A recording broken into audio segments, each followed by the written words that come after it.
Tupac Shakur left one of the most important musical legacies of his era and helped to redefine the hip-hop genre. His last year was spent attempting to take control of his turbulent life before meeting a violent end in September 1996. This is what the last 12 months of Tupac's life were like. The first couple of months of the final year of Shakur's life was spent in the Clinton Correctional Facility in New York, where he was finishing a stint after being convicted on sexual assault charges. In November 1993, Shakur and 3 other men were charged with sexually assaulting a fan in the artist's New York hotel room. In February 1995, the rapper-actor was found guilty of first-degree sexual assault and sentenced to 18 months to 4.5 years in prison. If I have to go to jail, I don't even want to be living. Up until his death, Shakur denied all the charges and accusations against him. At the trial, Shakur apologized, but also said, "I'm not apologizing for a crime. I hope in time you'll come forth and tell the truth." Judge Daniel P. Fitzgerald did not believe Shakur and told him that his crime was, quote, "an act of brutal violence." And in time, the woman did come forward, publicly revealing in a 2018 interview all the terrible details of the sexual assault perpetrated by Shakur and his associates.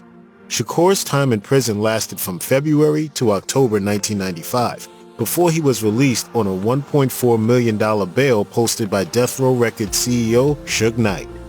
Despite being convicted of sexual assault on a female fan and being in prison for a lot of 1995, Tupac's relationship with his girlfriend Keisha Morris continued. Tupac and Morris met in June 1994 at a Chippendales club, and the night ended with the pair dancing and exchanging numbers.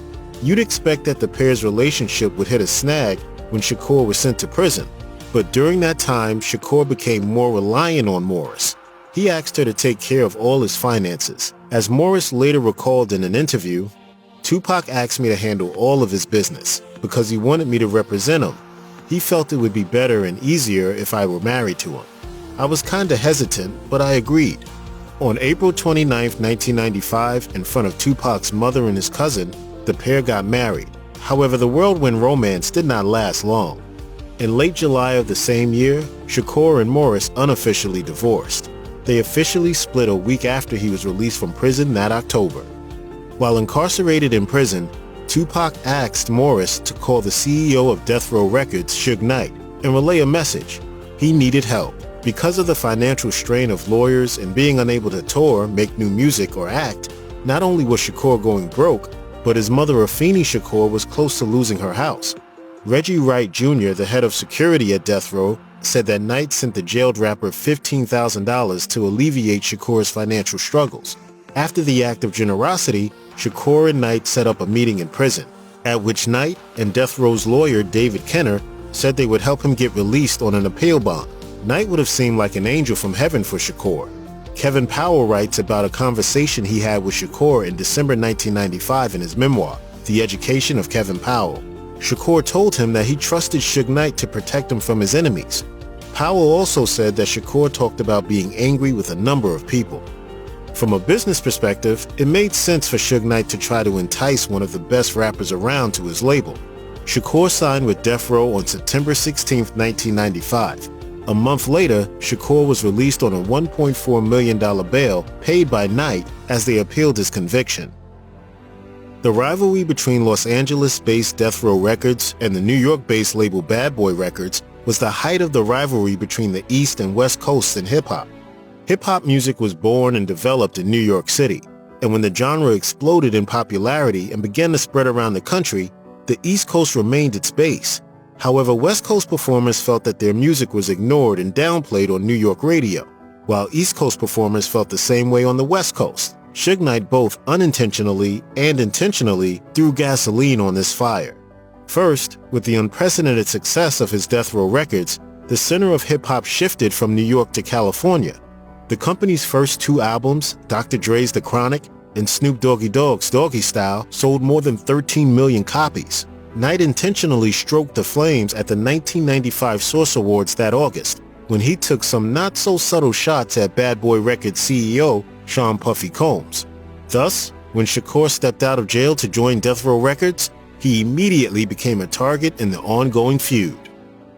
The final 12 months of Tupac's life were marked with several feuds, with his beef with the notorious B.I.G., born Christopher Wallace, the most well-known. His disputes extended to several rappers from the East Coast, as well as an influential politician and a former death row colleague. Tupac's feud with his former friend Wallace began when Shakur was shot at Quad Studios in November 1994. He believed that Wallace and Sean Combs, who were in the studio at the time, were responsible for the shooting. Both Combs and Wallace denied the accusations, but that didn't stop Shakur from claiming to sleep with Wallace's wife, singer Faith Evans, which she denied, and releasing the diss track Hit 'Em Up, which called out Wallace and Combs. Other New York MCs that Tupac had beefs with included Mobb Deep, Nas, the Fugees, and Jay-Z.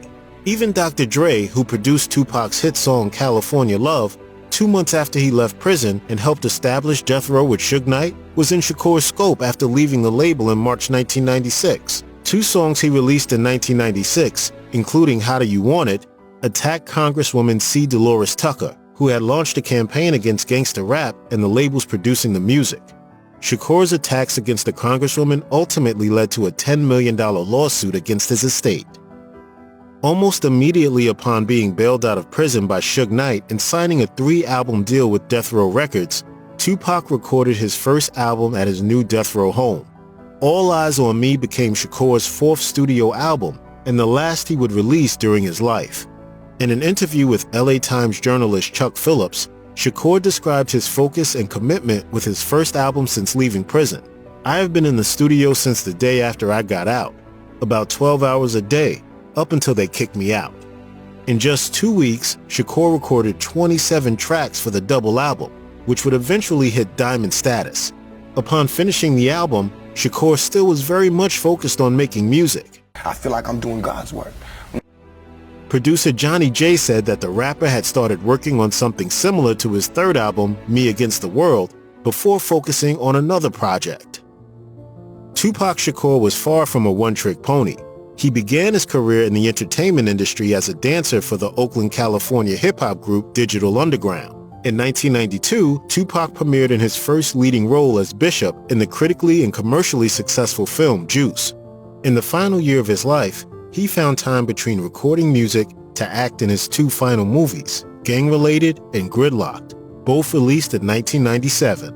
Preston Holmes, a producer for Gridlocked, had this to say about Tupac's on-set work ethic. "Tupac never seemed to rest. While we were shooting Gridlocked, he was working every day on a tough low-budget film.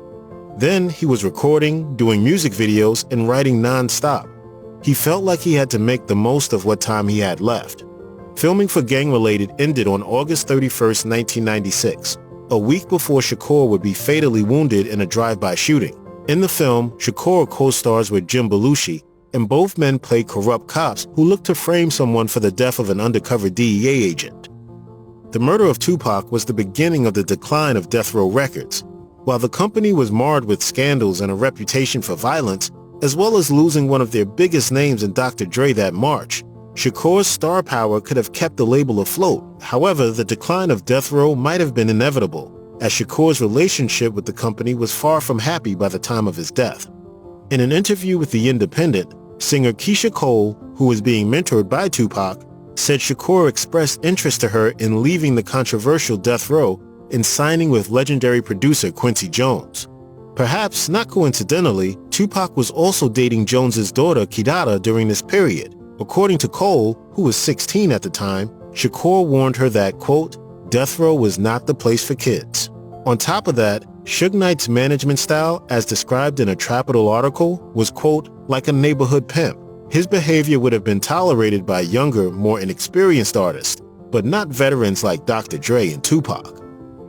On the night of September 7, 1996, Tupac Shakur, Suge Knight, and others traveled to Las Vegas to watch Tupac's friend, Mike Tyson, fight Bruce Seldon. Tyson won in a first-round knockout. Following the match, Shakur and his entourage got into a fight in the lobby of the MGM Grand. Shakur returned to his hotel room at the Luxor before leaving with Suge Knight and his entourage for a night on the town. At a red light, a vehicle pulled up next to them and fired into their car before speeding off, hitting Shakur, who was in the passenger seat 4 times. Knight, who was driving, was hit with debris, Lately, I've been feeling like my luck's been running out. Shakur would die 6 days later at the age of 25. Many theories and allegations of conspiracies have emerged since that day in 1996, especially connecting the murder to the shooting death of the notorious B.I.G. in 1997. In August 1996, Tupac returned to the studio to record the second of his contracted 3 albums for Death Row. The album, The Don Illuminati, The 7-Day Theory, was released on November 5th, 2 months after his murder. The album also led to theories that Shakur faked his death and is still alive. According to the source, the album was highly influenced by the Italian philosopher and writer Niccolò Machiavelli, who is also believed to have faked his own death. Tupac dons the name Machiavelli for the album, which was much darker and more focused on death than his previous album with Death Row. The last 12 months of Tupac Shakur's life were marred with controversy. Still, Shakur was able to fulfill his dreams as a multi-talented artist. 6 months following his death, his coastal rival and former friend, the notorious B.I.G., would die in a similar drive-by shooting in Los Angeles, marking the end of the East-West rivalry and closing a tragic chapter in the history of hip-hop. If you have a Crystalfact event you've covered, please drop a message on our comment section. You can as well get to us on our phone number +234 8032 312975. As the channel is Crystalfact TV, it is for Crystalfact information. Let your voice be heard, and don't forget to subscribe. Thanks.